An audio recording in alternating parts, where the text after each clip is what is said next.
రేపు సోమవారం రోజున మర్చిపోకుండా రూపాయి బిళ్ళతో ఇలా చేస్తే చాలండి. క్షణాల్లో మీ కష్టాలన్నీ కూడా పోయి మీరు పట్టిందల్లా బంగారంలాగా మారుతుంది. శివపార్వతుల అనుగ్రహం కలిగి మీ సుడి తిరుగుతుంది.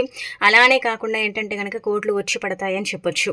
కాబట్టి ఖచ్చితంగా గుర్తుపెట్టుకోండి. ఒక రూపాయితో ఈ విధంగా చేయండి. నార్మల్గా ఏంటంటే గనక రూపాయి మన జీవితంలో ఉండే కష్టాలను, నష్టాలను, బాధల్ని తీసేసి అద్భుతమైన రిజల్ట్ని తెచ్చిపెడుతుందన్నమాట. ఒక రూపాయి ఏంటంటే మన జీవితాన్ని నడుపుతూ ఉంటుంది కదండి.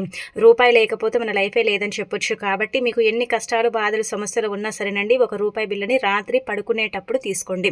అంటే సోమవారం రోజున ఏంటంటే కనుక రాత్రి పడుకునేటప్పుడు రూపాయి బిల్లని తీసుకోండి.